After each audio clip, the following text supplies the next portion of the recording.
యేసుక్రీస్తు నామములో మీ అందరికీ శుభములు. ఈరోజు మనము యోహాను సువార్త నుండి ప్రశ్నలు మరియు సమాధానములు తెలుసుకుందాం. 1. యేసు శిష్యులు ఎక్కడికి వెళ్ళారు? జవాబు: యేసు శిష్యులు యెరూషలేమునకు వెళ్ళారు. 2. యెరూషలేమునకు యేసు శిష్యులు ఎందుకు వెళ్ళారు? జవాబు: పస్కా పండుగ సమీపించను కనుక యేసు శిష్యులు యెరూషలేము వెళ్ళారు. 3. యెరూషలేము దేవాలయములో యేసు ఏమి చూసెను? జవాబు: యేసు యెరూషలేము దేవాలయంలో ఎడ్లను, గొర్రెలను, పావురములను అమ్మువారిని, రోకలు మార్చువారు కూర్చుండుటను చూసెను. 4. యేసు యెరూషలేము దేవాలయం ప్రాంగణములో అమ్ముటకు తెచ్చిన ఎడ్లను, గొర్రెలను ఏమి చేసెను? జవాబు: యేసు యెరూషలేము దేవాలయము ప్రాంగణములో అమ్ముటకు తెచ్చిన ఎడ్లను, గొర్రెలను తోలివేసెను. 5. యేసు యెరూషలేము దేవాలయం దగ్గర రోకలు మార్చువారి రోకలు ఏమి చేసెను? జవాబు: యేసు యెరూషలేము దేవాలయం దగ్గర రోకలు మార్చువారి రోకలు చల్లివేసెను. యేసు యెరూషలేము దేవాలయం దగ్గర పావురములు అమ్మువారితో ఏమన్నాడు? జవాబు: యేసు దేవాలయం దగ్గర పావురములు అమ్మువారితో ఈ పావురములు ఇక్కడ నుండి తీసుకొని పొండి అని చెప్పి, నా తండ్రి ఇల్లు వ్యాపారపు ఇల్లుగా చేయకూడదని వారితో చెప్పాను. 7. నా తండ్రి ఇంటిని వ్యాపారపు ఇల్లుగా చేయకూడదని యేసు అన్నప్పుడు యేసు శిష్యులు ఏమి జ్ఞాపకము చేసుకునేను?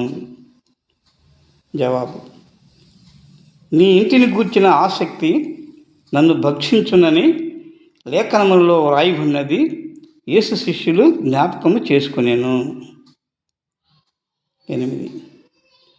యేసు యెరూషలేము దేవాలయంలో వ్యాపారం చేయువారిని వెళ్ళగొట్టినప్పుడు యూదులు యేసుని ఏమన్నారు? జవాబు: యెరూషలేము దేవాలయంలో వ్యాపారం చేయువారిని యేసు వెళ్ళగొట్టినప్పుడు యూదులు యేసుతో, నీవు ఈ కార్యములు చేయుచున్నావే, ఏ సూచక క్రియను మాకు చూపిస్తావు అని అడిగాను. 9.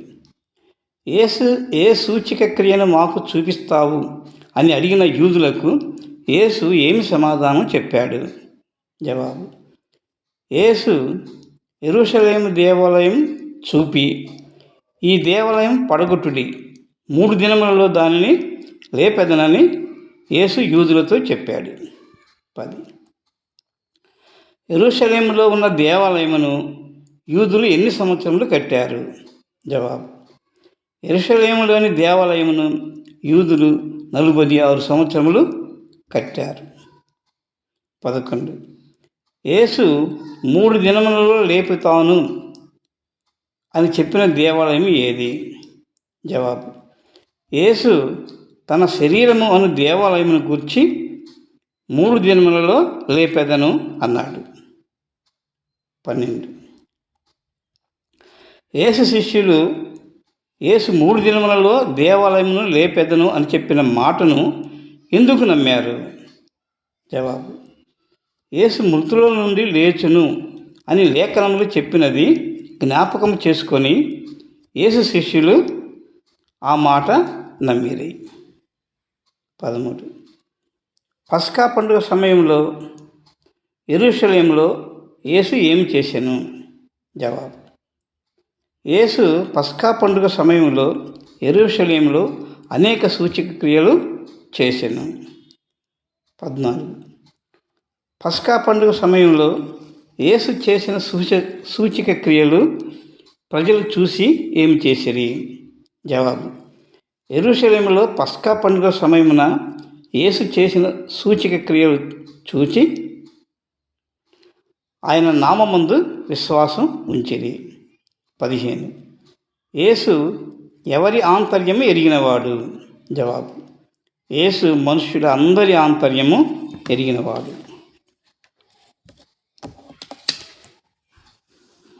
యేసు శిష్యులు పస్కా పండుగ సమయంలో యెరూషలేము దేవాలయమునకు వచ్చారు.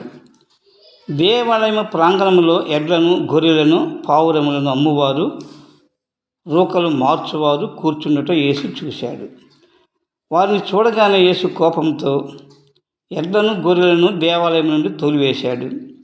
రూకలు మార్చువారి రూకలు చెల్లాచెదురుగా చలివేశాడు.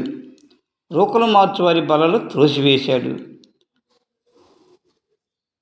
పావురములు అమ్మువారితో, ఈ పావురములు ఇక్కడ నుండి తీసుకుపోండి అని చెప్పి, నా తండ్రి ఇంటిని వ్యాపారపు ఇల్లుగా మార్చవద్దని అక్కడకు వ్యాపారం చేయవారితో చెప్పాడు. యేసు ఆ మాట అనగానే, నీ ఇంటిని గూర్చిన ఆసక్తి నన్ను భక్షించునని లేఖనములలో వ్రాయబడిన మాట యేసు శిష్యులు జ్ఞాపకం చేసుకున్నారు. యేసు అమ్ముటకు తీసుకుని వచ్చిన ఎడ్లను, గొర్రెలను తోలివేశాడు. రోకలు మార్చువారి రోకలు చల్లివేశాడు. ఇది చూసిన యూదులు, నీవు ఈ కార్యములు చేయుచున్నావే, ఏ సూచక క్రియలు మాకు చూపెదవని యేసుని అడిగారు. అందుకు యేసు, ఈ దేవాలయమును పడగొట్టుడి, 3 దినములలో దానిని లేపుదును అన్నాడు. ఈ దేవాలయము 46 సంవత్సరములు కట్టారు, నీవు 3 దినములలో లేపుదవా అన్నారు యూదులు. అయితే యేసు శరీరమును దేవాలయమును గూర్చి యేసు చెప్పాడు. యేసు శిష్యులు యేసు మృతుల నుండి 3 దినములలో లేచును అని లేఖనములలో గల మాటను జ్ఞాపకం చేసుకున్నారు. పస్కా పండుగ సమయంలో యెరూషలేములో యేసు అనేక సూచక క్రియలు, అద్భుతాలు చేశాడు. ఆ సూచక క్రియలు చూసిన వాళ్ళు యేసునందు విశ్వాసం ఉంచారు. యేసు అందరినీ ఎరిగినవాడు. యేసు మనుషుల యొక్క ఆంతర్యము ఎరిగినవాడు. ఏ మనిషిని గూర్చి ఆయనకు సాక్ష్యం చెప్పవలసిన పని లేదు. Thank you.